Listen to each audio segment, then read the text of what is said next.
से अलग होना ही होगा। ये कहते हुए उनके चेहरे पर एक रहस्यमयी मुस्कान बिखर गई और वो भी वहां से चली गईं। अब गुनगुन वहां अकेली जरूर थी, लेकिन उसके दिल में कहीं न कहीं सुकून भी था कि अब उसे घर से नहीं निकाला जा रहा था। दादा के फैसले ने तलाक वाला डर भी कम कर दिया था, लेकिन गुनगुन को इस बात का मलाल था कि इस बीच एक बार भी कबीर ने उससे मुलाकात नहीं की थी। दोनों में से किसी ने भी एक दूसरे से मिलने तक की जहमत नहीं उठाई थी, लेकिन कबीर की गुनगुन की हर हरकत पर बराबर नजर रहती थी।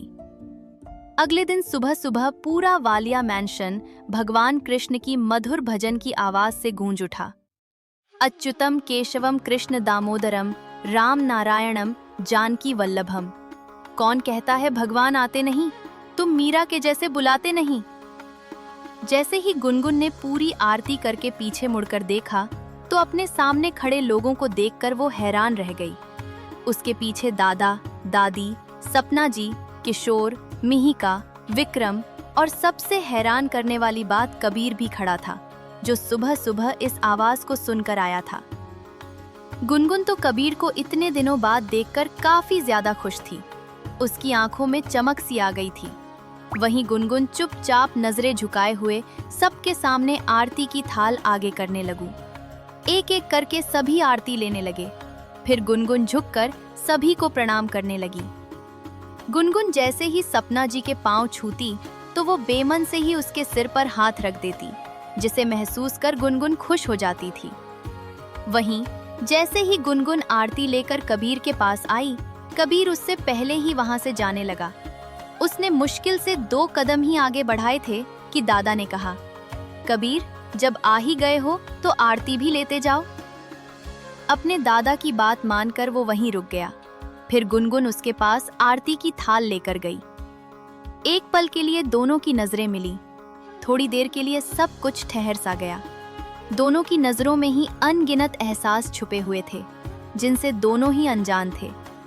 लेकिन फिर कबीर ने अपनी नजरें फेर लीं, जिसे महसूस कर गुनगुन को अच्छा नहीं लगा। फिर भी उसने झुककर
और दादी। वहीं सपना जी की तो बोलती ही बंद हो चुकी थी। वो चुपचाप अपने कमरे में चली गईं और अपने मन में कहा, मुझे जल्द से जल्द कुछ करना होगा, नहीं तो ये गवार लड़की सबको अपनी मीठी मीठी बातों के जाल में फंसा लेगी। कुछ देर सोचने के बाद उन्होंने किसी को फोन किया और बोली, देखो अब वक्त आ गया है तुम्हारा वालिया परिवार में एंट्री लेने का। अब तुम ही हमें इस गवार से मुक्ति दिला सकती हो। सामने से जो जवाब आया वो सुनकर सपना जी के चेहरे पर मुस्कान आ गई। दरअसल ये सपना जी की जिंदगी की बहुत बड़ी चाल थी और ये कितनी इफेक्टिव होगी ये तो आने वाला वक्त ही बता सकता था। वहीं कबीर शॉवर के नीचे खड़ा होकर गुनगुन की बातों के बारे में ही सोचे जा रहा था। उसे कुछ भी समझ नहीं आ रहा था कि कोई लड़की इतनी भी इनोसेंट कैसे हो सकती है कि कुछ दिन पहले ही जिसकी वजह से वो मौत के दरवाजे तक पहुंच चुका था, वही लड़की उसे भगवान का दर्जा दे रही है। सोच सोच कर उसका दिमाग फटा जा रहा था। फिर उसने अपने आप से कहा, चाहे जो हो जाए मैं उसे अपनी पत्नी नहीं मानता, उसे यहाँ से जाना ही होगा। कब और कैसे, इसका जवाब भी उसे बहुत जल्द मिल ही जाएगा। ये कहकर उसने शॉवर बंद कर दिया और फिर जब उसने अपनी आंखें खोली तो उसकी आंखें बेहद लाल और डरावनी नजर आईं, मानो जैसे वो खुद पर से अपना कंट्रोल खो रहा हो। गुनगुन सुबह की आरती के बाद नाश्ते की तैयारी में जुट गई। हालांकि दादा और दादी ने उसे काम करने से मना किया हुआ था, लेकिन खाना बनाना गुनगुन के पसंदीदा कामों में से एक था। वो इसे कैसे छोड़ सकती थी भला, इसलिए वह अपने पसंदीदा काम में लग गई। थोड़ी देर बाद जब सभी लोगों ने खाने की इतनी अच्छी खुशबू महसूस की तो सबके मुंह में पानी आने लगा, सिवाय सपना जी के। सबने जब नाश्ते की तरफ देखा तो पाया कि गुनगुन ने आलू के पराठे, पुदीने की चटनी और मीठे में हलवा बनाया था। नाश्ता ज्यादा हैवी नहीं था, फिर भी उनके लिए तो पहली पसंद इटालियन ब्रेकफास्ट ही थी, जिनकी उनको आदत थी। जिसे देखकर दादा खुश होते हुए बोले, अरे वाह बहू, तुमने तो कमाल ही कर दिया, अब मुझे कभी भी वो बिना स्वाद वाला खाना नहीं खाना पड़ेगा। दादी ने भी कहा, आप सही कह रहे हैं, हमारी गुनगुन में साक्षात माँ अन्नपूर्णा का वास है, जो भी बनाती है वो अपने आप ही टेस्टी बन जाता है। वही किशोर ने एक नजर सपना जी की तरफ देखा, जो खा तो रही थी लेकिन कुछ भी नहीं कह रही थी। ये सब देखकर किशोर भी बिना कुछ बोले खाने लगे। थोड़ी ही देर में सब के सब नाश्ते पर टूट पड़े। विक्रम ने हंसते हुए कहा, भाभी यू आर टू गुड, खाना इतना टेस्टी है कि मन करता है खाना बनाने वाले के हाथों को ही किस कर लूं। वहीं गुनगुन विक्रम की बात को कुछ समझ नहीं पाई और थोड़ा कंफ्यूज होते हुए बोली, क्या कहा आपने विक्रम भैया?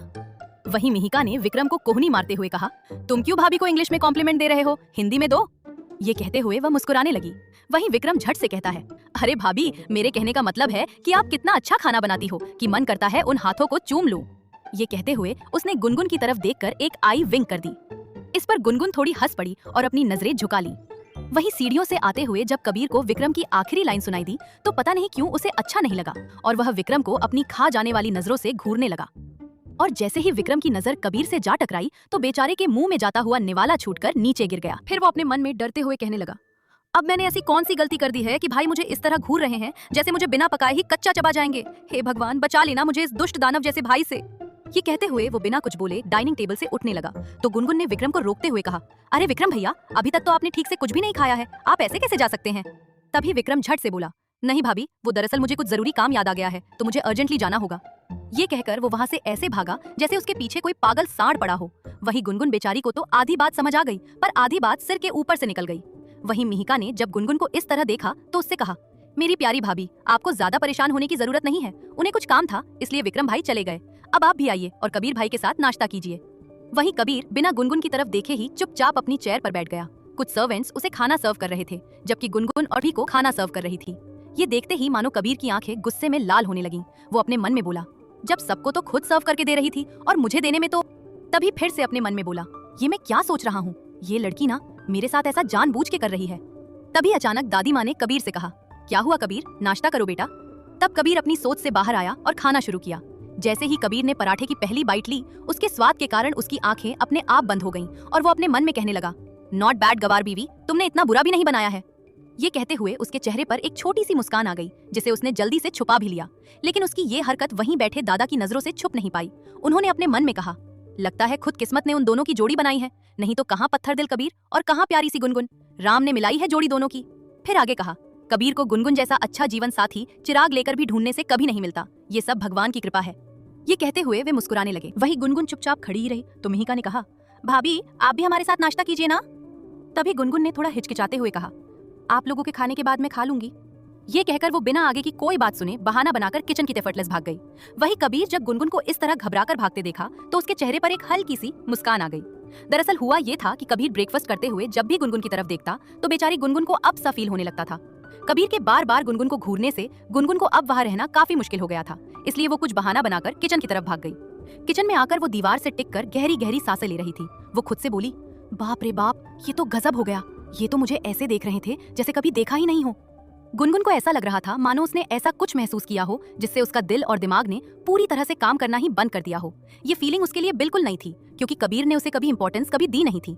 वही सपना जो एक तक कबीर को ही देख रही थी, उसके इस अचानक बदले हुए एक्सप्रेशन से शॉक्ड हो गई क्योंकि इतने सालों में कबीर के चेहरे पर मुश्किल से ही उन्होंने कभी मुस्कान देखी होगी।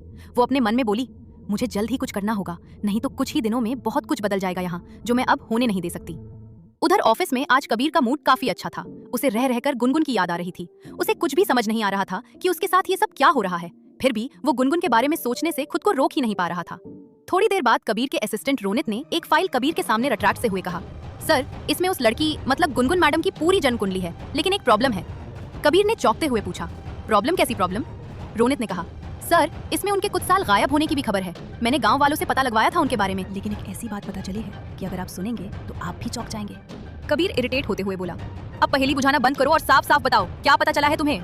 तभी रोनित बोला, सर, गांव वालों के हिसाब से गुनगुन पिछले 5 सालों से ही यहाँ पर रह रही है।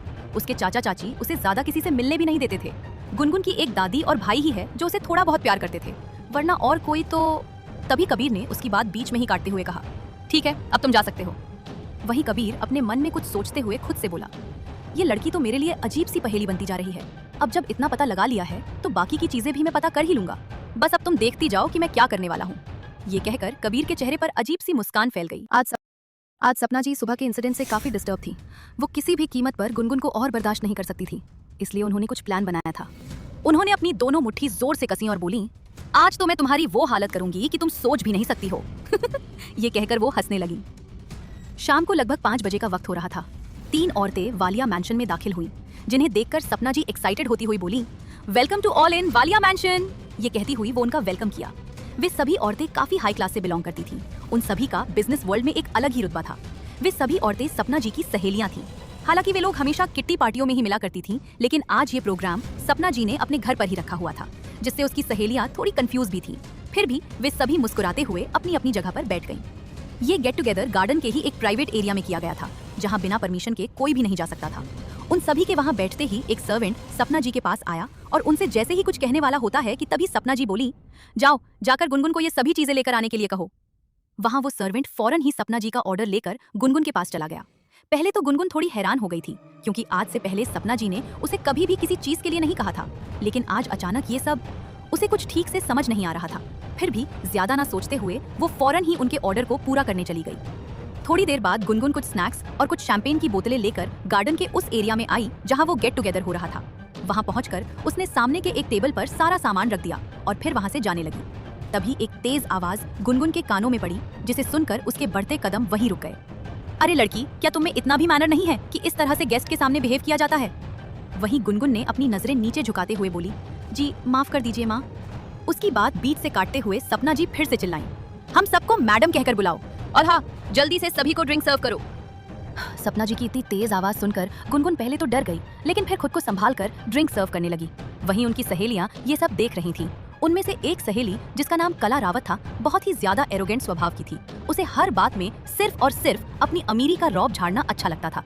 वह अपनी घमंड भरी मुस्कान से सपना से बोली, अरे सपना, तुमने कितने लो स्टैंडर्ड के नौकर रखे हुए हैं। हमारे यहाँ तो नौकर भी कितने वेल एजुकेटेड होते हैं। हमें उन्हें कुछ भी सिखाने की जरूरत नहीं पड़ती, वो खुद ब खुद सारा काम कर देते हैं। ये सुनते ही उसकी सारी सहेलियां उसकी हाँ में हाँ मिलाने लगीं। ये सब सुनकर गुनगुन को बिल्कुल भी अच्छा नहीं लगा। वो चुपचाप अपना काम करने में लगी हुई थी। वहीं सपना जी को ये सब सुनकर काफी अच्छा लग रहा था। तभी गुनगुन के हाथ से एक ड्रिंक गिरकर एक दूसरी औरत की साड़ी पर गिर गई, जिससे उस औरत की साड़ी खराब हो गई। वो औरत जिसकी साड़ी पर ड्रिंक गिरी थी, उन्होंने झट से गुनगुन को एक जोरदार तमाचा जड़ दिया। अगले ही पल गुनगुन सीधे नीचे जमीन पर गिर पड़ी। उस औरत, जिसका नाम शीला था, उसका तमाचा इतना जोरदार था कि गुनगुन के गालों पर 5 उंगलियों के निशान छप चुके थे और उसके मुंह से खून आने लगा था। फिर भी उस औरत का गुस्सा कम नहीं हुआ और वो गुनगुन की तरफ देखते हुए सपना जी से बोली, सपना, ये कैसी नौकरानी रखी है तुमने, जिसे एक काम ढंग से नहीं आता? तुम अपने घर में क्या इसी तरह के सर्वेंट्स रखती हो, जिसे एक ड्रिंक सर्व भी नहीं करना आता? वहीं बैठी हुई तीसरी औरत मधु ने शीला से कहा, देखो शीला, छोड़ो उसे, हम यहाँ ये सब नहीं करने आए हैं, बेकार में माहौल मत खराब करो। ये कहते हुए वो सभी शीला को शांत करने की कोशिश करने लगी। मधु थोड़ी शांत स्वभाव की औरत थी, उसे ये सब बिल्कुल भी पसंद नहीं था। वहीं सपना ने थोड़े गुस्से का नाटक करते हुए कहा, अरे लड़की, अब वहां चुपचाप क्यों बैठी है? चल चुपचाप ये जो तूने गंदगी फैलाई है उसे जल्दी से साफ कर। ये कहते हुए उन्होंने एक दूसरे नौकर से पोछा मारने का सारा सामान लाकर उसके सामने पटक दिया। वहीं गुनगुन, जो अभी भी अपना एक हाथ अपने गाल पर रखे हुए थी, क्योंकि उसे अभी भी अपने जबड़े में तेज दर्द हो रहा था, उसे 1 मिनट तक अपने कानों में सीटी बजती हुई सी महसूस हो रही थी। तभी एक बार फिर उसे सपना जी की आवाज सुनाई दी, जो उसे बार बार बुरा भला कह रही थी। गुनगुन धीरे धीरे नीचे से उठी और कपड़ा लेकर फर्श साफ करने लगी। पूरा फर्श साफ करने के बाद वह चुपचाप बिना कुछ बोले वहां से जाने लगी कि तभी वहां फिर से शीला की आवाज सुनाई दी, अरे ओ नौकरानी, ये कौन साफ करेगा, तेरा बाप? ये कहते हुए उसने अपने सैंडल की तरफ इशारा किया। वहीं उसकी बात सुनकर मधु को गुनगुन के लिए थोड़ा बुरा लगा, पर वह कुछ भी नहीं कर सकती थी, क्योंकि उसे पता था कि शीला और सपना मिलकर उस लड़की को परेशान कर रहे थे, जो वह चाहकर भी गुनगुन के लिए कुछ नहीं कर सकती थी। लेकिन इधर बाप का नाम सुनकर गुनगुन को अजीब सा फील होने लगा, मानो उसके दिमाग में जंग छिड़ गई हो। वह अपना एक हाथ अपने सिर पर रखे हुए ही शीला की तरफ बढ़ी। वहां पहुंचकर वह नीचे झुकी और जैसे ही शीला के सैंडल को कपड़े से साफ करने लगी, तभी शीला ने उसे पैर से धक्का दे दिया, जिससे उसका सिर वहां के टेबल के एक कोने से जा लगा और उसके सिर से खून निकलने लगा। इत्तेफाक से उसे फिर से वही चोट लगी जहां उसे पहले लगी हुई थी। शीला के इस बिहेवियर से मधु को बहुत ही ज्यादा बुरा लगा और वह जैसे ही गुनगुन को उठाने गई, तभी कला रावत ने उसका हाथ कसकर पकड़ लिया और उसे जाने से रोकते हुए कहा, मधु, ये क्या कर रही हो तुम? उस 2 टके की नौकरानी के लिए क्यों अपने हाथ दंदे कर रही हो? लेकिन मधु ने कला से अपना हाथ छुड़ाते हुए कहा, कला, मैंने कहा ना, छोड़ो मेरा हाथ। मुझे क्या करना है और क्या नहीं, ये मुझे तुमसे पूछने की जरूरत नहीं है। ये कहते हुए उसने अपना हाथ छुड़ाया और गुनगुन के पास जाकर उसे उठाते हुए कहा, बेटा, तुम ठीक तो हो? लेकिन गुनगुन कुछ नहीं बोली। वह अपना हाथ अपने सिर पर ही रखे हुए थी। गुनगुन बिना कुछ बोले ही वहां से जाने लगी। मधु को उसके लिए बहुत ही ज्यादा बुरा लगा। तभी गार्डन के उस एरिया से जाते वक्त गुनगुन के सिर में अचानक इतना तेज दर्द होने लगा कि उसे सब कुछ धुंधला दिखाई देने लगा। उसे खुद एहसास नहीं हुआ कि वो मेन रोड पर आ गई थी। सड़क पर काफी गाड़ियां चल रही थीं। गुनगुन बस किसी तरह खुद को संभालते हुए गाड़ियों के बीच से निकल रही थी, पर गुनगुन को जैसे कुछ भी सुनाई नहीं दे रहा था। काफी देर तक यूं ही चलते रहने के बाद उसे अचानक तेज चक्कर आने लगा और वह एक आती हुई तेज कार के सामने ही गिर पड़ी। गुनगुन का एक्सीडेंट होते होते बचा। उस अचानक हुए इंसिडेंट से कार चलाने वाला ड्राइवर बेहद डर गया और कांपते हुए पीछे मुड़कर अपने मालिक से बोला, बॉस, एक लड़की कार के सामने अचानक गिर गई है। यह सुनकर वह आदमी कुछ सोचते हुए कार से बाहर निकला और नीचे झुककर उस लड़की को देखा। वहीं गुनगुन का चेहरा उसके बालों से पूरी तरह ढका हुआ था, जिससे उसका चेहरा उस आदमी को दिखाई नहीं दे रहा था। जैसे ही उस आदमी ने उस लड़की के चेहरे से बाल हटाए तो वह गुनगुन को देखता ही रह गया। कुछ देर तक उसे यूं ही निहारते रहने के बाद वो आदमी होश में आया और बोला, वाह, ये तो बहुत खूबसूरत है। मैंने सपने में भी नहीं सोचा था कि कभी मेरा इतनी खूबसूरत लड़की से पाला पड़ जाएगा। क्यों ना मैं इसे अपने घर ले चलूं? उसने गुनगुन को अपनी गोद में उठाकर अपनी कार में बैक सीट पर लिटा दिया और अपने घर की तरफ निकल गया। थोड़ी देर बाद गुनगुन एक आलीशान बेड पर बड़े ही आराम से लेटी हुई थी और उसके सिर पर पट्टी बंधी हुई थी। लेकिन वो जिस वक्त मौजूद थी वो उसका ससुराल नहीं बल्कि कोई और जगह थी। एक बड़े से आलीशान विला के अंदर एक छोटी सी पार्टी चल रही थी। वो पार्टी यश मेहरा ने रखी हुई थी। वो भी कबीर की तरह ही एक बिजनेसमैन है। वो लीगल और इलीगल दोनों तरह के काम करता था। हॉल में ही उसने एक डील क्रैक की थी, जिसकी वजह से उसने इसे अपने दोस्तों के साथ सेलिब्रेट कर रहा था। उसे क्लब में जाकर पार्टी करना ज्यादा पसंद नहीं था, इसलिए उसने अपने घर में ही इन चीजों का इंतजाम करवाया था। उसके घर पर पार्टी चल रही थी जिसमें यश के कुछ फ्रेंड्स ही आए हुए थे। उन्हीं फ्रेंड्स में से एक कबीर वालिया भी था। यश और कबीर की दोस्ती काफी पुरानी थी। उनके अन्य दोस्त विशाल और साहिल भी थे। पार्टी धीरे धीरे अपने लेवल पर पहुंचने लगी। वहां सारे लोगों ने काफी ड्रिंक कर लिया था। तभी यश ने हल्के नशे में कहा, यार कबीर, तुझे पता है आज मैंने जबरदस्त खूबसूरत लड़की देखी थी। थी नहीं बल्कि है। तुझे पता है वो लड़की अभी भी मेरे ही घर पर ही है। ये सब बोलते हुए आज यश काफी खुश नजर आ रहा था। उसे ऐसा लग रहा था मानो उसे कोई खजाना मिल गया हो जिसकी तलाश उसे बरसों से थी। वही साहिल ने उसे देखकर कहा, ये क्या कह रहा है तू? तेरे घर में लड़की? तू तो ब्रह्मचारी आदमी है। आज तक तूने किसी भी लड़की को अपने आसपास भी नहीं आने दिया, फिर आज अचानक? इस पर यश ने कहा, अरे यार, आज तक मैं इसलिए किसी लड़की के करीब नहीं गया क्योंकि मुझे वो सब पसंद नहीं थी, लेकिन ये लड़की तो कबीर कमाल की है। तू अगर एक बार देखेगा तो देखता ही रह जाएगा। क्या गजब की खूबसूरत है यार, भगवान ने बड़ी ही फुर्सत से बनाया है। ये कहते हुए वो बार बार गुनगुन को ही इमेजिन कर रहा था। वो लगातार उस लड़की की तारीफों के कसीदे पढ़े ही जा रहा था। जिस पर विशाल और साहिल ने कहा, लगता है इसका लव एट फर्स्ट साइट हो गया है। जरा हमें भी मिलवा दे यार, ताकि हम भी तो देखें आखिर ऐसी क्या खास बात है उसमें जिसने तेरे जैसे ब्रह्मचारी को अपना दीवाना बना दिया। ये कहकर सभी जोर जोर से हंसने लगे। वहीं यश ने उनकी बात सुनकर थोड़े सैड एक्सप्रेशन के साथ कहा, मुझे वो सड़क पर बेहोशी की हालत में मिली थी, इसलिए मैं उसे अपने साथ यहाँ इसी घर में ले आया। अभी वो रूम में बेहोश पड़ी हुई है। डॉक्टर ने कहा है कि उसे सुबह ही होश आएगा। वही कबीर यश की बकवास बातें सुन सुनकर बोर हो गया था, इसलिए उसने वहां से जाने की बात कही, जिस पर यश ने उसे रोकते हुए कहा, अरे कबीर, रुक जाना यार, थोड़ी देर उसके बाद चले जाना। ये कहकर उसने उसे वापस बिठा दिया। उसके जिद के आगे कबीर मान गया। कभी साहिल ने हंसते हुए कहा, चल ये सब छोड़, अब हम थोड़ा चिल करते हैं। ये कहते हुए वे सभी फिर से ड्रिंक करने लगे। थोड़ी ही देर में कबीर को कुछ अजीब सा फील होने लगा, क्योंकि उसने कुछ ज्यादा ही ड्रिंक कर लिया था, इसलिए वह वहां से गेस्ट रूम के वॉशरूम की तरफ चला गया। थोड़ी देर बाद जब वह लौट रहा था तभी उसकी नजर एक रूम पर पड़ी जिसका दरवाजा हल्का सा खुला हुआ था। वह ज्यादा न सोचते हुए जैसे ही वहां से गुजरा तो अचानक उसकी नजर उस रूम के बेड पर गई जहां एक लड़की लेटी हुई थी। पता नहीं कैसे, पर कबीर के कदम अपने आप ही उस तरफ बढ़ गए। उस रूम में पहुंचकर जैसे ही उसने उस लड़की को देखा, उसके होश ही उड़ गए और वह हैरानी से बोला, गुनगुन, और यहाँ ये सब? दरअसल जिसने गुनगुन को अपनी कार में बिठाकर ले गया था वह और कोई नहीं बल्कि यश ही था। रात काफी हो चुकी थी, इसलिए यश ने हॉस्पिटल के बजाय अपने घर ही ले आया था। लेकिन अभी तक गुनगुन को होश नहीं आया था, क्योंकि डॉक्टर ने उसे नींद का इंजेक्शन दे दिया था, जिस वजह से वह सुबह से पहले नहीं उठने वाली थी। वही कबीर गुनगुन को इस हालत में देखकर जल्दी से उसके पास गया। उसने देखा कि गुनगुन के सिर पर पट्टी बंधी हुई थी और वह गहरी नींद में थी। उसे देखकर वह सोचने लगा, क्या यश जो कि नशे में अभी अभी जो कुछ भी कह रहा था, कहीं गुनगुन के बारे में तो नहीं कह रहा था? क्या उसे गुनगुन से ही लव एट फर्स्ट साइट हो गया है?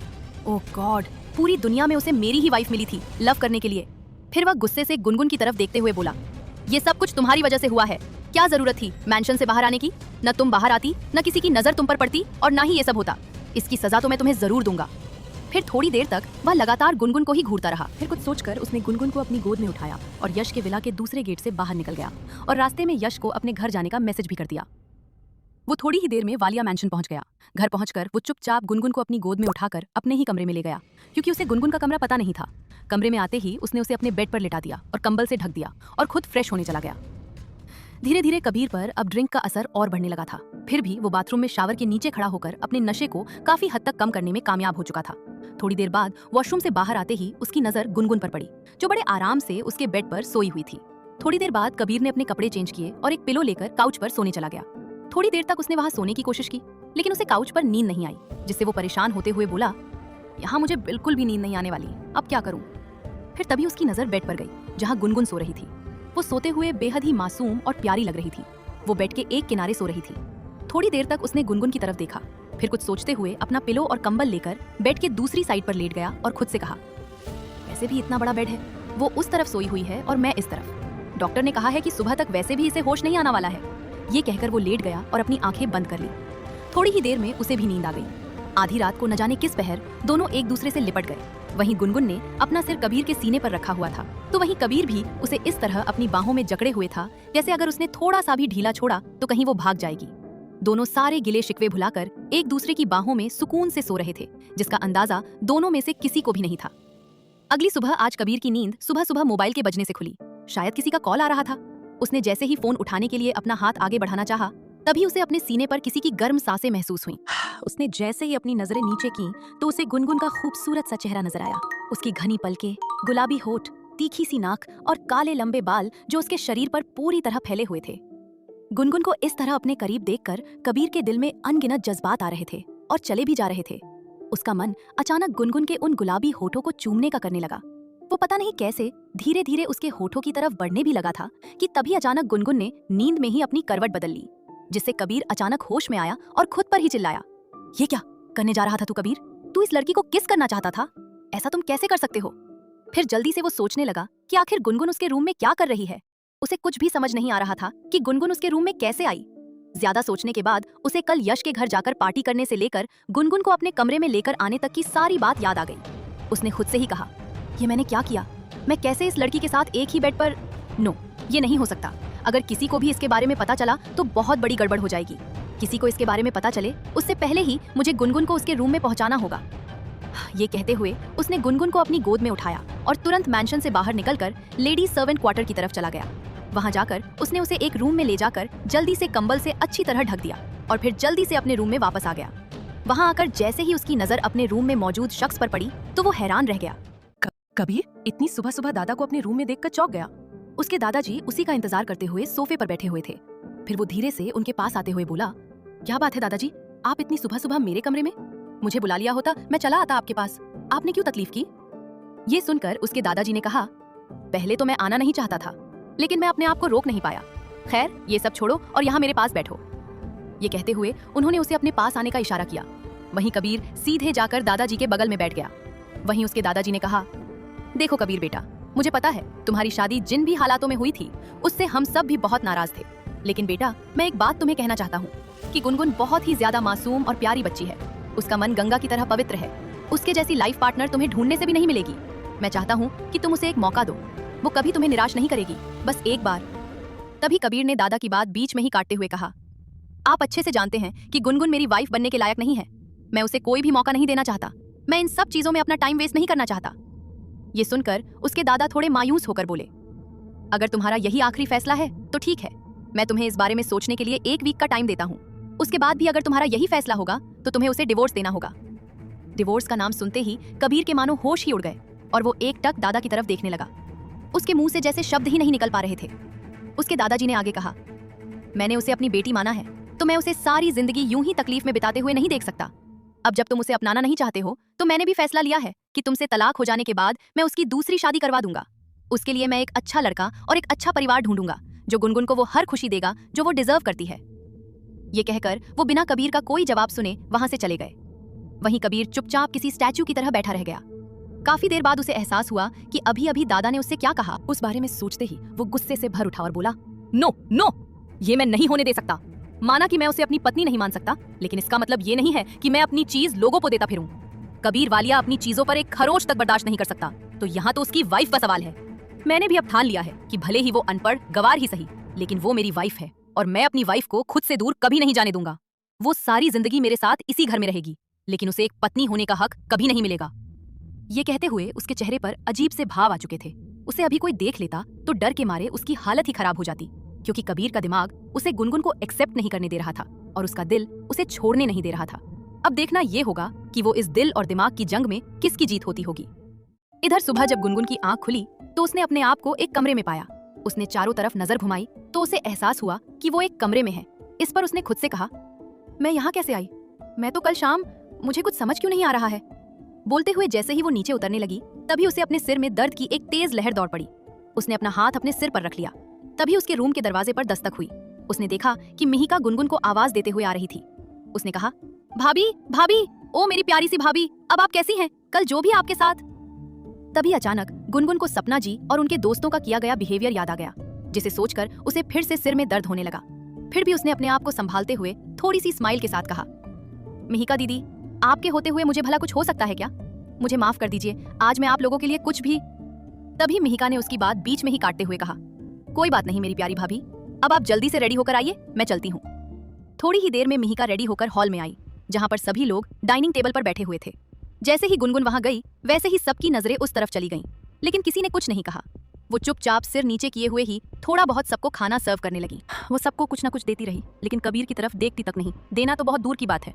वहीं कबीर को गुनगुन का उसे इस तरह इग्नोर करना बिल्कुल भी पसंद नहीं आया। फिर भी वो बिना कुछ रिएक्ट किए ही ब्रेकफास्ट करने लगा। तभी दादी ने विक्रम और मिहिका से कहा, तुम दोनों आज गुनगुन को बाहर शॉपिंग पर लेकर जाओ। जब से यहाँ आई है तब से एक बार भी बाहर नहीं गई है, और हाँ, थोड़ा सा गुनगुन का मेकओवर भी करवा देना। तभी मिहिका ने झट से कहा, ओके दादी। वैसे दादी, क्या मैं इसका रीजन जान सकती हूँ? तभी सपना जी ने कहा, शाम को कुछ लोग आ रहे हैं, तो जब ये इसी घर में रहती है तो इसे भी हमारे स्टेटस का थोड़ा बहुत लगना भी चाहिए ना। वहीं ये बातें सुनकर कबीर के हाथ खाते खाते रुक गए और उसे दादाजी की कही हुई सुबह वाली बात याद आने लगी, जिसे याद करते ही उसका चेहरा गुस्से से भर उठा और वो डाइनिंग टेबल से उठकर बिना ब्रेकफास्ट खत्म किए ही चला गया और ऑफिस जाने के लिए निकल पड़ा। पीछे से सपना जी आवाज देती रह गईं, लेकिन कबीर ने बिना उनकी बातों का कोई जवाब दिए चुपचाप वहां से निकल गया। वहीं सपना जी ने किशोर की तरफ देखते हुए कहा, देखा आपने कैसे ये लड़का मेरी बातों का जवाब दिए बिना चला गया? तभी किशोर जी ने कहा, सपना जी, आप बेकार में ही गुस्सा हो रही हैं। उसे ऑफिस का कोई जरूरी काम याद आ गया होगा, जिसके लिए वो इतनी जल्दी में निकल गया। लेकिन वहां पर मौजूद दादाजी और दादी जी को सब समझ आ गया कि क्या हुआ है।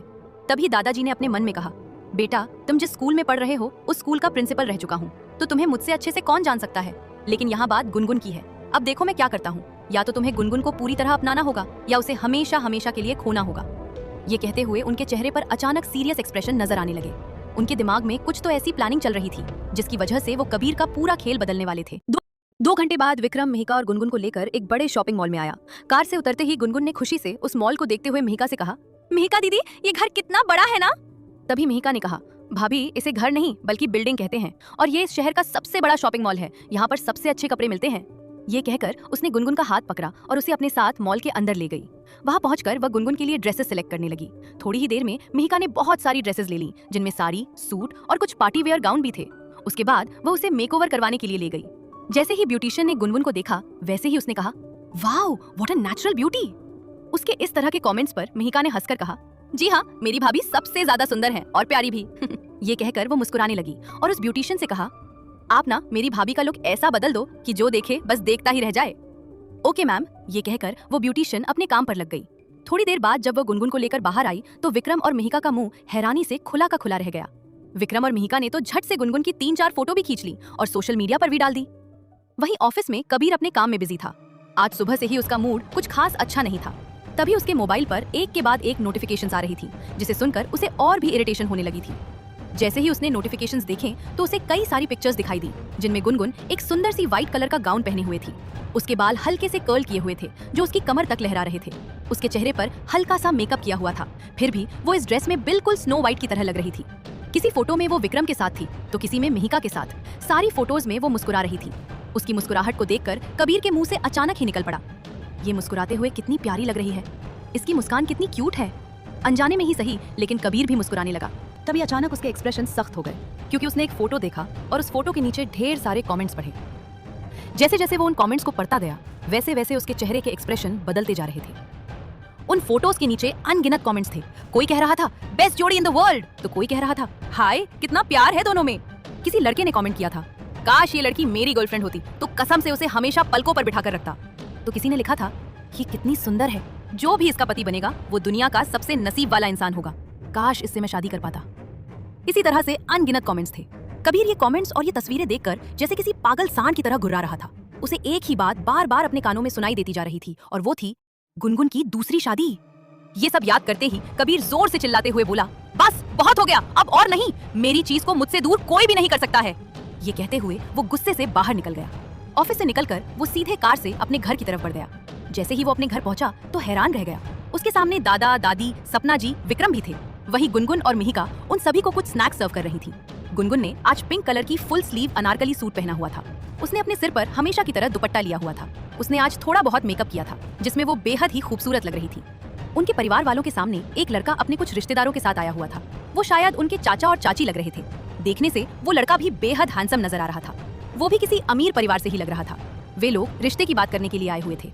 तभी दादा की आवाज आई, अच्छा तो हम ये रिश्ता पक्का समझे? हम जानते हैं कि थोड़ी सी जल्दबाजी हुई है, लेकिन यकीन मानिए अब आप जैसा चाहेंगे वैसा ही होगा। इस पर उस लड़के के पापा ने कहा, ये कैसी बातें कर रहे हैं आप? मैं आपके इतने अच्छे रिश्ते को भला कैसे मना कर सकता हूँ? हमें आपकी बेटी पसंद है। अब तो बच्चों ने भी हामी भर दी है, तो हमें भला कैसी परेशानी होगी? ये कहकर वो हंसने लगे। इस पर सभी हंसने लगे। सभी खुशी से एक दूसरे को मिठाइयाँ खिला रहे थे। वहीं गुनगुन भी बहुत ही ज्यादा खुश नजर आ रही थी। वहीं खड़ा कबीर जब गुनगुन को इस तरह हंसते हुए देखता है तो वो अपने मन में कहता है, देखो तो जरा कैसे खुश हो रही है अपनी दूसरी शादी तय होने पर। कल तक तो मैं इसका भगवान था, क्या क्या बड़ी बड़ी बातें कर रही थी, और आज डिवोर्स हुआ नहीं और मैडम को दूसरी शादी करनी है। मैं तुम्हें खुश नहीं रहने दूंगा, अब मैं तुम्हें डिवोर्स ही नहीं दूंगा, चाहे जो हो जाए।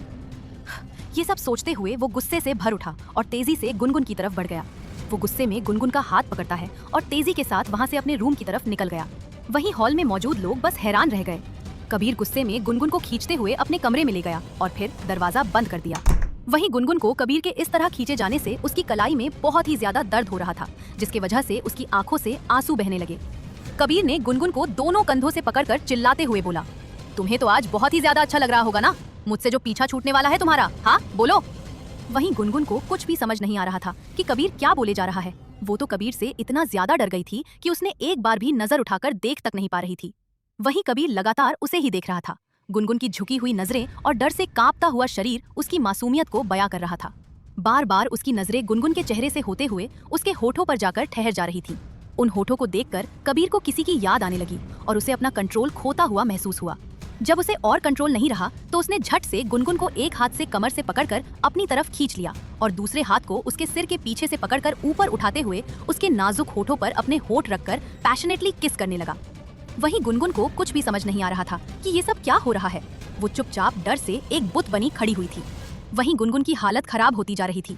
एक तो ये किस उसके लिए अनएक्सपेक्टेड था, ऊपर से कबीर का इस तरह उस पर डोमिनेट करना, सब कुछ उसके लिए बेहद मुश्किल था। काफी देर बाद जब कबीर ने गुनगुन को छोड़ा तो कबीर गुनगुन की हालत देखकर हैरान रह गया, क्योंकि गुनगुन का चेहरा पूरा आंसुओं से भीगा हुआ था। उसके होठ बुरी तरह से सूज गए थे।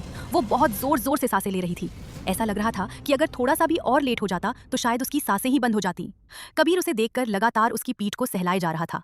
काफी देर बाद जब वो नॉर्मल हुई तो कबीर ने उससे पूछा, क्या तुम ठीक हो? इस पर गुनगुन ने सिर्फ हाँ में सिर हिलाया। थोड़ी देर रुकने के बाद गुनगुन ने बड़ी ही मासूमियत से कबीर से कहा, क्या आप हमें जान से मारना चाहते हैं? गुनगुन के इस सवाल पर कबीर उसे बड़ी ही अजीब नजरों से घूरते हुए बोला, और तुम्हें ऐसा क्यों लगता है कि मैं तुम्हें मारना चाहता हूँ? इस पर गुनगुन ने कहा, वो हमने गांव में देखा है, शादी के बाद पति अपनी पत्नी को बहुत ही ज्यादा मारते हैं और इसी तरह एक दिन वो मर जाती है।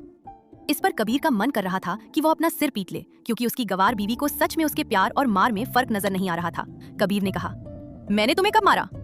तब गुनगुन ने कहा, अभी अभी आप इतनी जोर से हमारा हाथ खींचकर यहाँ लेकर आए, देखिए हमारा हाथ। ये कहकर उसने कबीर को अपना हाथ दिखाया। जब कबीर ने उसका हाथ देखा तो हैरान रह गया, क्योंकि उसका हाथ पूरा लाल हो गया था। उसके गोरे गोरे हाथों पर उसकी उंगलियों के निशान छप चुके थे। अब कबीर को खुद की गई हरकत पर गिल्टी फील होने लगी। वहीं गुनगुन ने फिर आगे कहा, और आपने हमें इतनी जोर से यहाँ चूमा कि हमें सांस आना ही बंद हो गया। ये कहते हुए उसने अपने होठों को उसे दिखाया, फिर आगे बोली, थोड़ी देर और हो जाती तो हम तो मर ही जाते। तो इसका मतलब तो यही हुआ ना कि आप हमें सांस बंद करके मारना चाहते हैं। गुनगुन के इस तरह के लॉजिक पर तो कबीर का मन कर रहा था कि अपना सिर ही दीवार पर दे मारे। एक तो पता नहीं कैसे उसने इस लड़की को किस कर लिया, और ये लड़की उस पर किस करके उस पर जान से मारने का इल्जाम लगा रही थी। ये तो हद ही हो गई। पता नहीं कैसी बीवी मिली थी उसे। उसने मन ही मन कहा, ओ गॉड, कहाँ फंस गया मैं। आखिर इसे मैं समझाऊं तो समझाऊं कैसे कि मैं इससे कितना प्यार। गुनगुन चुपचाप कबीर की ही तरफ देखे जा रही थी, इस उम्मीद में कि वो शायद कुछ कहे, लेकिन वहीं कबीर अपने ही किसी सोच में गुम था। तभी उसे गुनगुन की आवाज सुनाई दी।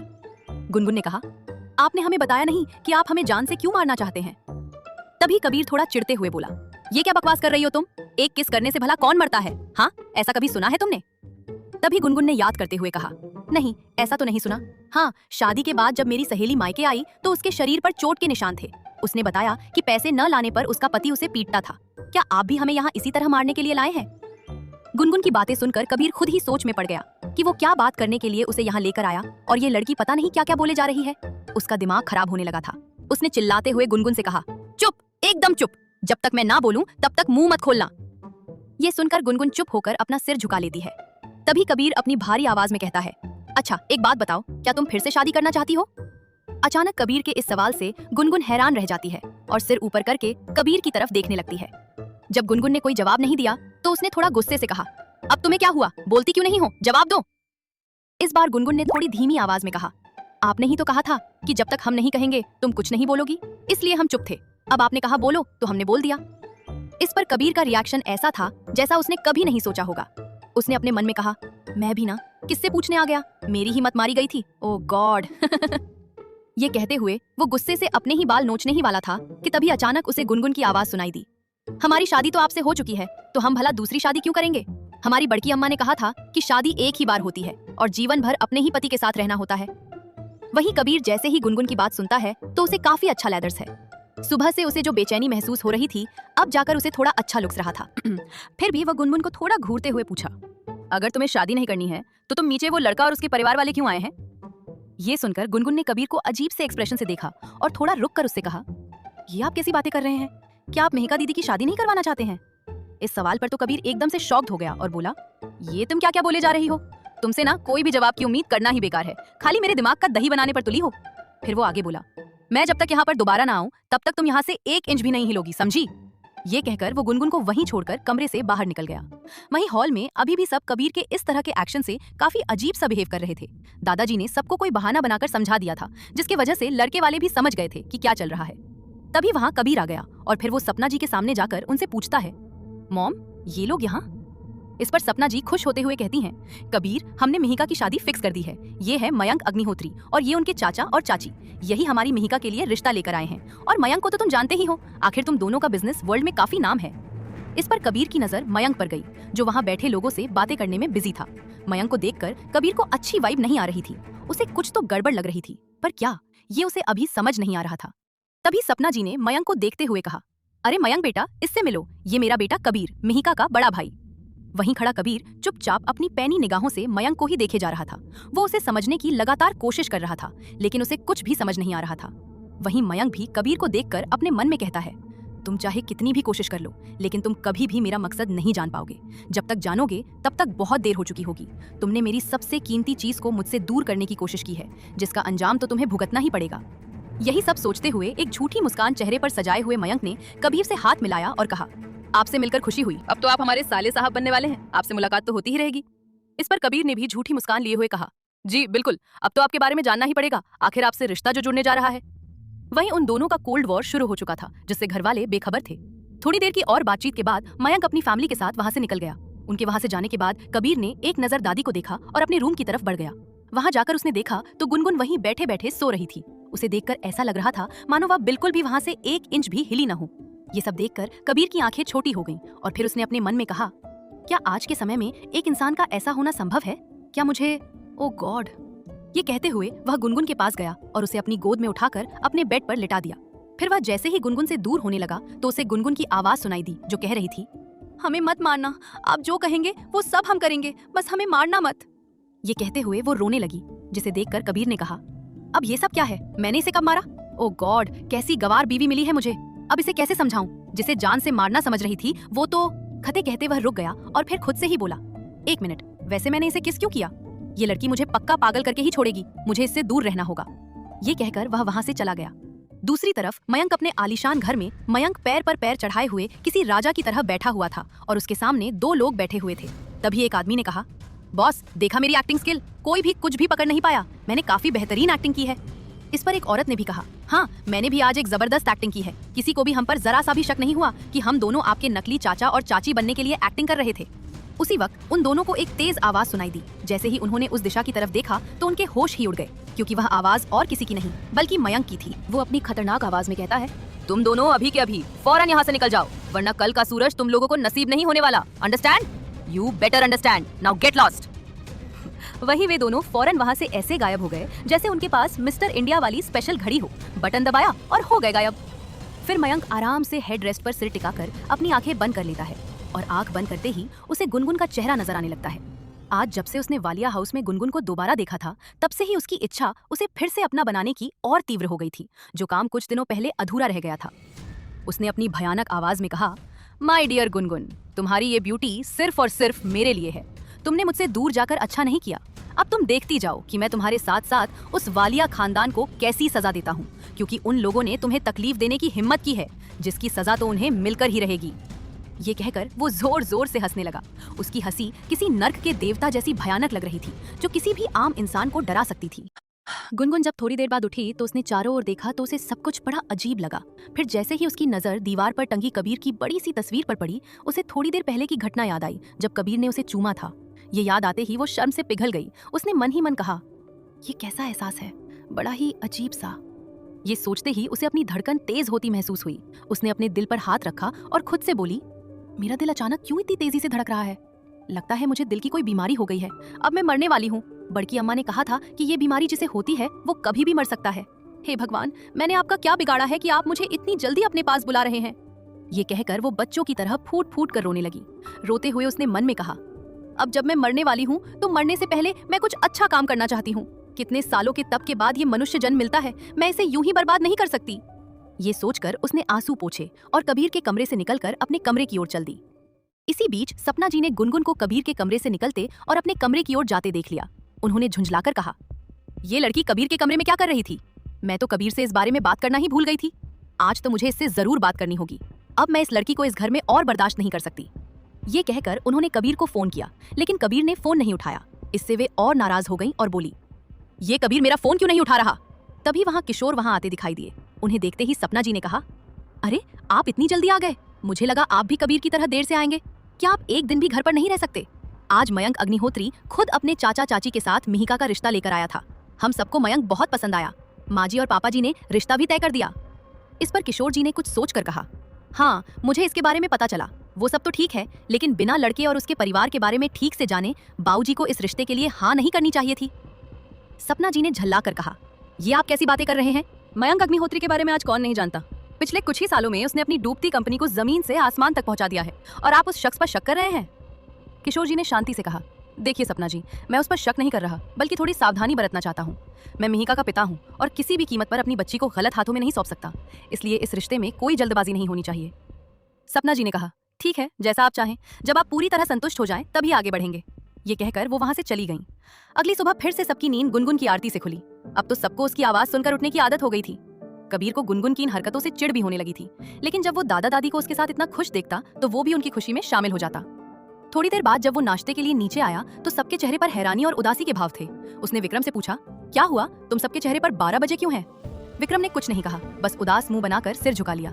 मिहिका, दादा दादी सभी ऐसे ही उदास बैठे थे। कबीर अब चिढ़ गया। उसने झुंझला कर कहा, अब कोई मुझे बताएगा कि यहाँ हो क्या रिलेशन? अगर किसी को नहीं बताना तो मत बताओ, मैं ऑफिस जा रहा हूँ। ये कहे वो बिना नाश्ता किए जाने ही वाला था कि अचानक दादी ने उसका हाथ पकड़ लिया और कहा, रुक जा कबीर बेटा, मैं तुझे सब बताती हूँ। उनके ऐसा कहते ही वो उनके पास बैठ गया। दादी ने कहा, बेटा असल बात यह है कि हम सब गुनगुन की वजह से परेशान हैं। कबीर ने गुस्से में उठना चाहा, लेकिन दादी ने उसे रोकते हुए कहा, शांत हो जा, पहले मेरी पूरी बात सुन ले। आज तक मैंने तुझसे कुछ नहीं मांगा, लेकिन आज मांगना चाहती हूँ, क्या तू वो देगा? कबीर ने तुरंत कहा, आप कैसी बातें कर रही हैं दादी? क्या मैंने कभी आपकी कोई बात टाली है? बताइए, मैं आपके लिए क्या कर सकता हूँ? दादी ने कहा, कबीर बेटा, मैं चाहती हूँ कि तू गुनगुन को यहाँ से जाने से रोक ले, क्योंकि वो कुछ ही दिनों में यहाँ से जाने वाली है। ये सुनकर कबीर चौंक गया और परेशान होकर बोला, ये आप क्या कह रही हैं दादी? ये बात आपको किसने बताई? दादी ने कहा, गुनगुन ने खुद बताया है, कुछ दिनों बाद वो चली जाएगी, इसलिए आज सुबह से वो सारे रसोइयों को अपनी तरह खाना बनाना सिखा रही है, ताकि उसके जाने के बाद हम लोग उसके हाथ का बना खाना मिस न करें। सुनते ही कबीर का चेहरा बदल गया। उसने दादी का हाथ प्यार से पकड़ते हुए कहा, मैं वादा करता हूँ, गुनगुन यहाँ से कहीं नहीं जाएगी, चाहे वह खुद जाना चाहे। कबीर के इन शब्दों ने वहां मौजूद सभी को खुश कर दिया और सब फिर से खुशी खुशी नाश्ता करने लगे। लेकिन सपना जी, जो ये सब सुन रही थीं, आग बबूला हो गईं और गुस्से से पैर पटकती हुई वहां से चली गईं। हालांकि कबीर का ध्यान पूरी तरह दादी पर था, इसलिए उनकी इस प्रतिक्रिया पर उसका ध्यान नहीं गया, पर बाकी सबने उसे भली भांति देख लिया। सपना जी को कबीर की इस हरकत बिल्कुल पसंद नहीं आई। उनके अनुसार जब गुनगुन खुद जाना चाहती है तो किसी को उसे रोकना नहीं चाहिए। ऑफिस में कबीर अपने केबिन में लैपटॉप पर काम कर रहा था। वो बेहद गंभीर दिख रहा था। तभी दरवाजे पर किसी ने नॉक किया। उसका असिस्टेंट रोनित अंदर आया और उसके सामने एक फाइल रखते हुए बोला, सर, आपने जो जानकारी निकालने को कही थी वो सब इस फाइल में है। कबीर और भी गंभीर होकर फाइल खोलकर पढ़ने लगा। जैसे जैसे वो आगे बढ़ता गया, उसके चेहरे के भाव बदलते गए। कुछ देर बाद उसने गुस्से में फाइल मेज पर पटक दी और बोला, नहीं नहीं, मेरा अंतर्ज्ञान कभी गलत नहीं हो सकता। कुछ तो ऐसा है जो मैं देख नहीं पा रहा। इस मयंक अग्निहोत्री की पूरी जन्म कुंडली का पता लगाओ। ये आदमी जैसा दिखता है वैसा नहीं है, और जैसा है वैसा नहीं दिखता। ये कोई बहुत बड़ा प्लान बना रहा है, लेकिन वो क्या है मुझे पता लगाना ही होगा। इसके लिए तुरंत एक प्राइवेट डिटेक्टिव को हायर करो, समझे? रोनित को जाने का इशारा कर दिया। उसके जाने के बाद कबीर ने कुछ सोचकर अपने लैपटॉप पर वालिया हाउस के पिछले दिन के सीसीटीवी फुटेज को चेक किया, जिसमें मयंक अपने परिवार के साथ वालिया मैंशन आया था। उसने पूरा वीडियो शुरू से आखिर तक देखा। मन में कहा, इसमें तो ऐसा कुछ भी नहीं दिख रहा जिससे उसके बारे में कुछ पता चले। तभी वीडियो में गुनगुन दिखी, जो सभी को नाश्ता परोस रही थी। मयंक की नजरें बार बार गुनगुन पर टिक रही थीं। ये देखकर कबीर में गुस्सा फूट पड़ा। वो बौखलाकर बोला, मयंक अग्निहोत्री, तुम्हें इस गुस्ताखी की भारी कीमत चुकानी पड़ेगी। कबीर वालिया की चीज पर तुमने नजर डालने की जरूरत की है। इसका अंजाम भुगतने के लिए तैयार हो जाओ। एक बड़े से कैफे की शानदार मेज पर दो लोग आमने सामने बैठे थे। लड़का बड़ी मिलनसारी से लड़की से बातें करने की कोशिश कर रहा था, जबकि लड़की बेहद असहज महसूस कर रही थी। उसे समझ नहीं आ रहा था कि अब क्या करे।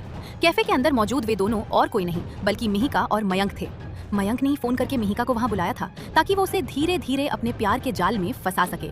उसने अपना जाल बिछा दिया था, अब बारी थी चिड़िया के जाल में फंसने की।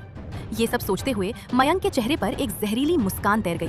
वहीं टेबल पर बैठी मिहिका बुरी तरह घबरा रही थी। हालांकि वो काफी बोल्ड थी, लेकिन आज तक वो किसी भी लड़के के साथ इस तरह अकेले कभी डेट पर नहीं आई थी। जब मयंक ने देखा कि मिहिका घबरा रही है तो उसने कहा, मुझे माफ कर देना मिहिका, अगर तुम्हें मेरा यहाँ बुलाना बुरा लगा हो तो। लेकिन मैं क्या करता, मुझे तुमसे मिलने का बहुत मन कर रहा था। मुझे तुमसे पहली नजर में प्यार हो गया है। मैं जानता हूँ कि तुम्हारे लिए ये सब बहुत अनएक्सपेक्टेड है, लेकिन मेरा विश्वास करो, मैं तुम्हें आज से नहीं बल्कि बहुत पहले से पसंद करता हूँ। लेकिन फिर भी बताने की हिम्मत नहीं हुई। ये कहते हुए उसने मासूमियत भरा चेहरा बना लिया। मयंक के इस अचानक इजहारे मोहब्बत ने मिहिका को चौंका दिया। उसने कभी नहीं सोचा था कि मयंक ऐसी हरकत करेगा। उसके मुंह से कोई शब्द नहीं निकल रहा था। थोड़ी देर सोचने समझने के बाद वो बोली, सॉरी मयंक, मेरा मतलब मुझे माफ कर दीजिए, लेकिन मेरे लिए इतनी जल्दी ये सब एक्सेप्ट करना थोड़ा मुश्किल है। मुझे इन सब चीजों के बारे में सोचने के लिए थोड़ा समय चाहिए। मैं जानती हूँ कि हमारी शादी तय हो गई है, फिर भी क्या तुम। इस पर मयंक ने उसकी बात बीच में ही काटते हुए कहा, मुझे मंजूर है, तुम जितना समय लेना चाहो ले सकती हो। मुझे बस तुम चाहिए। तुम्हारे लिए मैं पूरी जिंदगी इंतजार करने को तैयार हूँ। ये कहकर वो मुस्कुराने लगा। मिहिका मयंक के इस हाव भाव से काफी इम्प्रेस हो चुकी थी। उसने मन में कहा, मैं बेकार में ही घबरा रही थी। मयंक तो बहुत समझदार और सुलझा हुआ इंसान लग रहा है। इतनी बड़ी कंपनी का सीईओ होने के बावजूद उसके चेहरे पर रत्ती भर भी ईगो नहीं है। इसके बाद दोनों ने अपनी कॉफी का आनंद लिया और काफी देर तक एक दूसरे को अपने बारे में बताते रहे।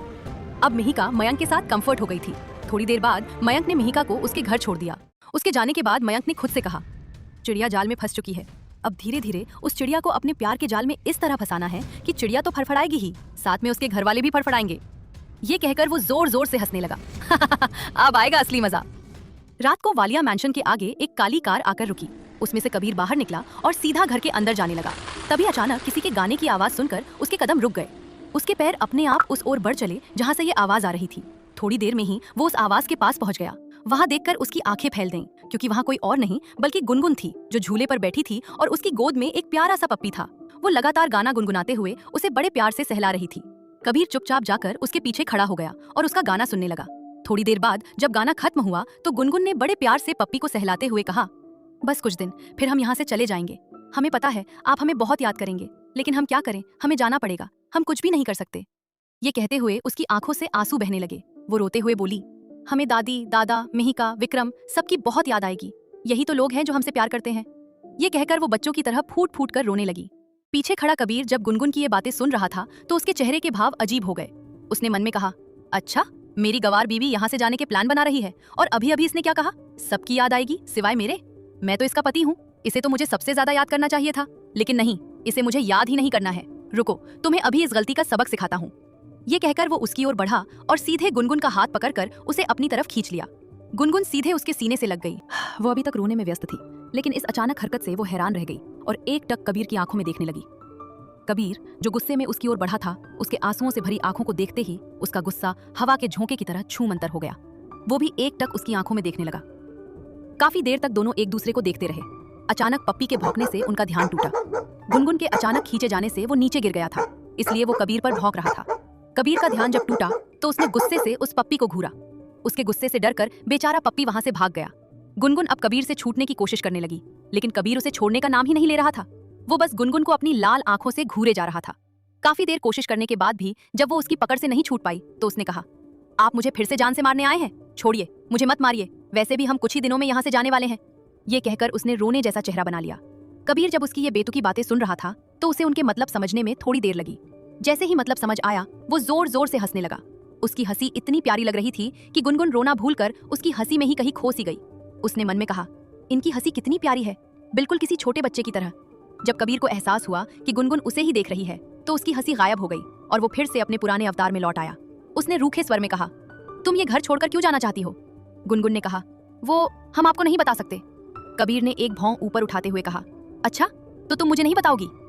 ये कहते हुए वो उसके बेहद करीब आया और उसके कान के पास जाकर बेहद संवेदनशील अंदाज में बोला, इस बार अगर तुमने नहीं बताया तो मैं तुम्हें कल की तरह ही चूम लूंगा। ये कहकर उसने उसके कान की बाली को हल्के से दबाया, जिससे गुनगुन के मुंह से चीख निकल गई। आह! गुनगुन को फिर से अपनी दिल की धड़कन बढ़ती हुई महसूस हुई। वो बुरी तरह घबराते हुए बोली, वो हम मरने वाले हैं, हम मरने वाले हैं। ये कहकर वो फिर से रोने लगी। कबीर चौंक कर बोला, क्या क्या कहा तुमने? तुम मरने वाली हो? क्या हुआ तुम्हें? ये कहकर उसने उसे ऊपर से नीचे अच्छी तरह देखना शुरू कर दिया। गुनगुन बार बार अपना हाथ छुड़ाते हुए बोली, छोड़िए हमें। कबीर और गुस्से में आकर बोला, तुमने ऐसा क्यों कहा कि तुम मरने वाली हो? जल्दी बताओ, नहीं तो। कबीर का मन गुनगुन की बात सुनकर ऐसा हो रहा था कि मानो शब्दों में बयां नहीं किया जा सकता। अब उसे पूरी तरह समझ आ गया था कि उसकी शादी एक गंवार के साथ साथ एक बच्ची से भी हो गई है। अब उसे न सिर्फ बच्चों की तरह हैंडल करना होगा, बल्कि उसे दुनियादारी की समझ भी देनी होगी। बस उसकी जिंदगी में अब यही करना रह गया था। तभी अचानक कुछ सोचकर उसके चेहरे पर एक शैतानी मुस्कान बिखर गई। उसने गुनगुन की ठुड्डी को ऊपर उठाते हुए कहा, अच्छा, अब रोना बंद करो, तुम्हें कोई बीमारी नहीं हुई है, ये इस उम्र में हर किसी के साथ होता है, समझी? ये कहकर वो उसे तीखी नजरों से देखने लगा। इस पर गुनगुन बड़ी मासूमियत से बोली, मतलब ये बीमारी सबको हो जाती है? कबीर ने थोड़ी चिढ़कर कहा, हाँ, ये सबको होता है और फिर अपने आप ठीक भी हो जाता है। ये कोई बीमारी नहीं है, बल्कि सिर्फ और सिर्फ एक अट्रैक्शन है, समझी मेरी बुद्धू बीवी? गुनगुन ने तुरंत पूछा, आपको भी ये हुआ था? फिर आपको ये कैसे ठीक हुआ? ये सुनकर कबीर थोड़ा घबरा गया, क्योंकि उसने कभी उम्मीद नहीं की थी कि उसकी बुद्धू बीवी उससे ऐसा सवाल पूछेगी। उसके इस सवाल से बचने के लिए उसने बिना कुछ सोचे समझे झट से गुनगुन को फिर से किस कर लिया। गुनगुन कबीर के अचानक किस करने से हैरान रह गई। उसे फिर से अपनी धड़कनें तेज होती महसूस हुई। कबीर, जो पहले तो बस मुट्ठी भर देर के लिए किस करके उसे छोड़ने वाला था, अब उसके होठों का स्पर्श पाकर खुद को रोमांचित और उत्तेजित महसूस करने लगा। धीरे धीरे उसकी किस पैशनेट होती चली गई। उसे गुनगुन के होंठ किसी चेरी की तरह मुलायम लग रहे थे, मानो उसे खाने का मन कर रहा हो। वो गुनगुन को बड़ी तीव्रता और जुनून के साथ किस कर रहा था। धीरे धीरे उसकी पकड़ गुनगुन पर और कसती जा रही थी। वहीं गुनगुन की हालत खराब होने लगी, उसे सांस लेने में दिक्कत होने लगी। तभी कबीर ने उसे छोड़ दिया। कबीर से छूटते ही गुनगुन ने जोर जोर से सांसें लेनी शुरू कर दी। थोड़ी देर अपनी सांसों को संभालने के बाद वो बोली, आप फिर से मुझे? कबीर ने उसकी बात काटते हुए थोड़ा गंभीर होकर कहा, चुप, बिल्कुल चुप, इसके आगे तुम कुछ नहीं बोलोगी, समझी? नहीं तो। ये कहकर उसने अपने होठों पर हाथ फेरा, फिर आगे कहा, और एक बात, मेरी बात कान खोल कर सुन लो, इन सब के बारे में किसी से कुछ भी बात नहीं करनी है, और हाँ, तुम यहाँ से कहीं भी नहीं जा रही हो, समझी? अब जाकर अपने कमरे में सो जाओ और सुबह सबको ये बता देना कि तुम यहाँ से नहीं जा रही हो, ठीक है? अब जाओ। गुनगुन चुपचाप कबीर की बात सुनती रही और उसे अजीब नजरों से देखती रही, लेकिन उसकी बात मानते हुए अपने कमरे की ओर चल दी। उसके जाने के बाद कबीर ने खुद से कहा, तुम चाहे कितनी भी मासूम और अच्छी क्यों ना हो बुद्धू बीवी, लेकिन मैं तुम्हें अपना नहीं सकता और न ही छोड़ सकता हूँ। तुम्हें बिना किसी नाम के ही अपनी पूरी जिंदगी यही बितानी पड़ेगी। यही तुम्हारी किस्मत है। तुम कबीर वालिया की लाइफ में अपनी मर्जी से आई हो, लेकिन जाओगी मेरी मर्जी से। ये कहते हुए उसके चेहरे पर बेहद खतरनाक भाव थे, जिन्हें समझ पाना हर किसी के बस की बात नहीं थी। अगले दिन सुबह आरती के बाद सभी लोग डाइनिंग टेबल पर बैठे थे, तो दादा ने सबकी ओर देखा और कहा, मैंने गुनगुन के लिए कुछ सोचा है। इस पर सपना जी ने तुरंत कहा, क्या आप गुनगुन को? अपनी बात बीच में काटते हुए बोले, मैंने गुनगुन के लिए एक टीचर हायर किया है जो उसे पढ़ना लिखना सिखाएगी। ये सुनकर सबके खाते हुए हाथ रुक गए और सभी की निगाहें एक टक दादा पर टिक गईं। सपना जी ने तीखा कमेंट किया, हाँ, बस यही करना बाकी रह गया था। अब हमारी सामाजिक प्रतिष्ठा का क्या होगा? कबीर वालिया ग्रुप का सीईओ और उसकी पत्नी एक जाहिलो गंवार लड़की जिसे पढ़ना लिखना तक नहीं आता। बस अब हर जगह हमारी थू ही होगी। जब सबको ये बात पता चलेगी तो क्या होगा? पता नहीं मेरे बेटे का क्या होगा। उनकी इन जली कटी बातों से वहाँ मौजूद किसी को भी अच्छा नहीं लगा, लेकिन कोई कुछ बोल नहीं पा रहा था। तभी दादाजी ने सख्ती से कहा, बहू चुप हो जाओ, बस बहुत हो गया। अब हम अपनी पोतो बहू के बारे में एक भी शब्द सुनना नहीं चाहते। इस पर कबीर ने कहा, दादाजी माँ बिल्कुल सही कह रही हैं।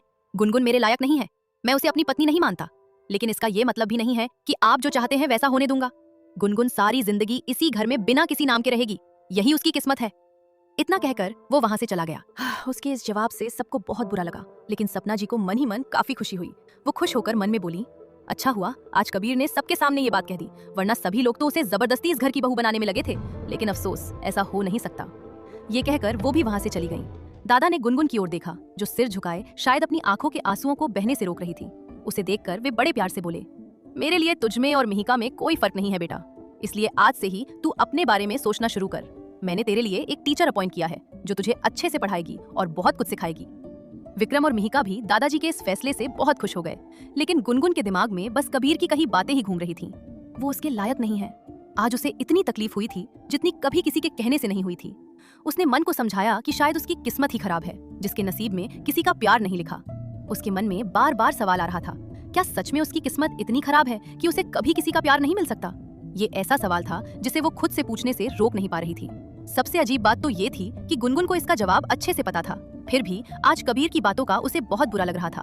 बस फिर दादाजी के कहने पर उसने अपने आप को बेहतर बनाने की ठान ली और एक मीठी मुस्कान के साथ दादाजी से बोली, मुझे पता है दादाजी, आप ये सब मेरे लिए क्यों कर रहे हैं, पर आज मैं आपसे वादा करती हूँ, जब तक वो मुझे इस घर से बाहर नहीं निकाल देते, मैं किसी के कहने से यहाँ से नहीं जाऊंगी। वो भले ही मुझे अपनी पत्नी ना माने, लेकिन मैंने अग्नि को साक्षी मानकर उनके साथ 7 फेरे लिए हैं। मैं अपनी बड़की अम्मा के दिए गए संस्कारों को कभी नहीं झुकने दूंगी। एक दिन मैं उनकी नजरों में खुद को साबित करके रहूंगी। गुनगुन का इतना लंबा चौड़ा भाषण सुनकर विक्रम ने उसकी वाहवाही करते हुए कहा, क्या बात है भाभी, आपने तो कमाल कर दिया, क्या डायलॉग मारा है।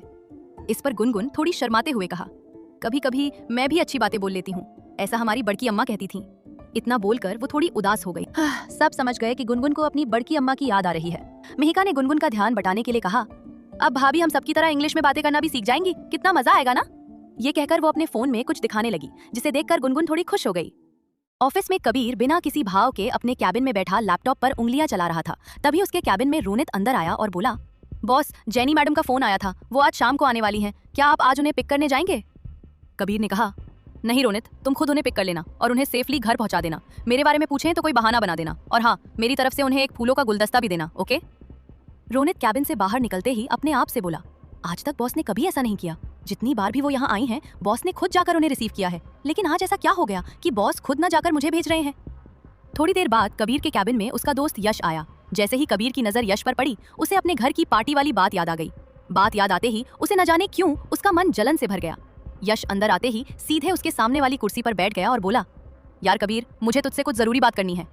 कबीर ने कहा, ठीक है बता। यश ने गंभीरता से पूछा, तेरा उस लड़की गुनगुन के साथ आखिर क्या रिश्ता है? यश के इस अचानक सवाल पर कबीर ने बिना किसी भाव के 2 टूक जवाब दिया, तू उस पर ट्राई मारना बंद कर, वो तेरे लायक नहीं है, तू अपने लिए कोई और लड़की देख। यश थोड़ा चिढ़कर बोला, ये कैसी बातें कर रहा है तू? मुझे उससे सच में पहली नजर का प्यार हो गया है और मैं बिना कोशिश किए हार नहीं मान सकता, समझा?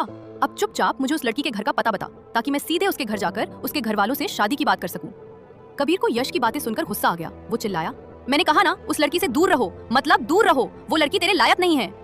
कबीर के इस तरह चिल्लाने से यश काफी हैरान रह गया, फिर भी वो हार ना मानते हुए बोला, तुझे कैसे पता कि वो लड़की मेरे लायक नहीं है? अब मुझे चुपचाप उस लड़की का पता बता दे, क्योंकि मुझे अच्छे से पता है कि तू उस लड़की को जानता है। तुझे पता है, जब से मैंने उसे देखा है तब से मुझे हर लड़की में उसी का चेहरा दिखाई देता है, और तो और।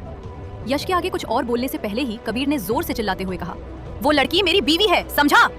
कबीर के मुंह से ये शब्द सुनते ही यश को मानो बिजली का झटका लगा।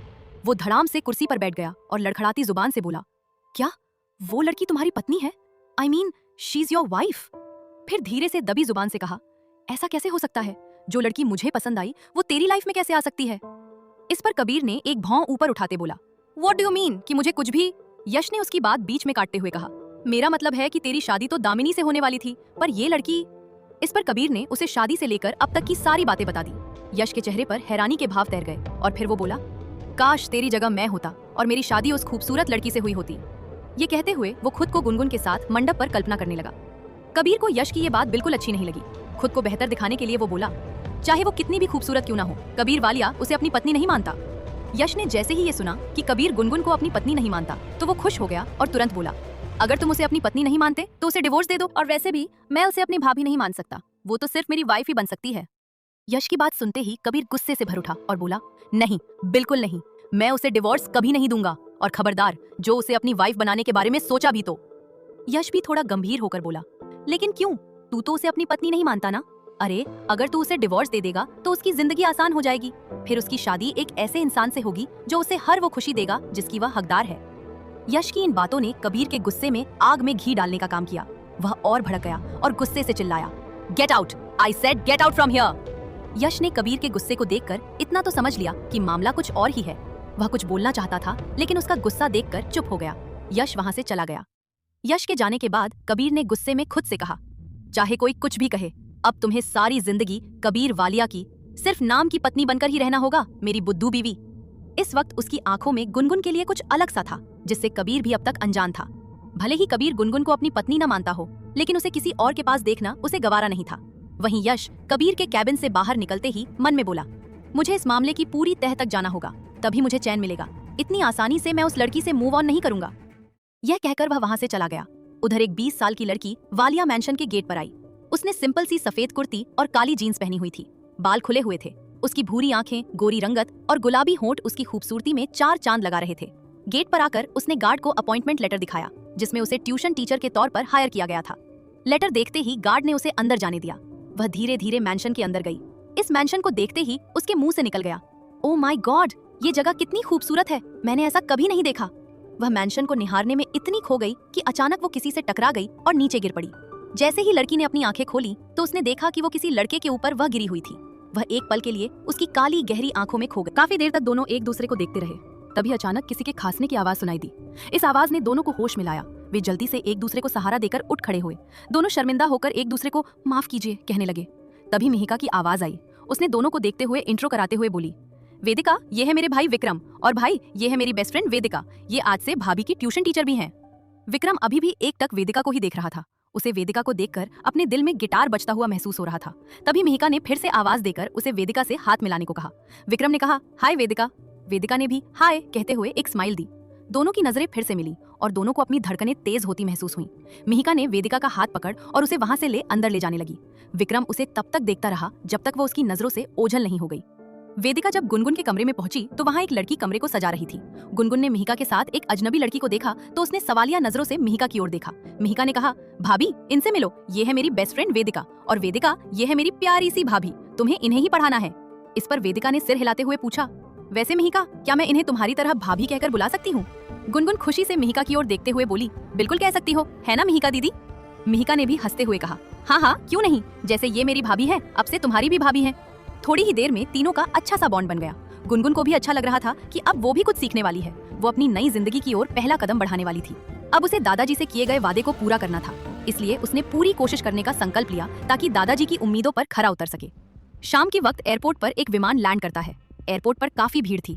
उसी भीड़ में से एक लड़की निकली जो देखने में बहुत खूबसूरत और हॉट लग रही थी। उसने शॉर्ट ड्रेस पहनी हुई थी, आंखों में गॉगल लगाए थे और हाई हील्स पहने हुए थी। वो टक टक की आवाज करती हुई चल रही थी। एयरपोर्ट पर मौजूद लगभग सभी लोग उसे घूर घूर कर देख रहे थे।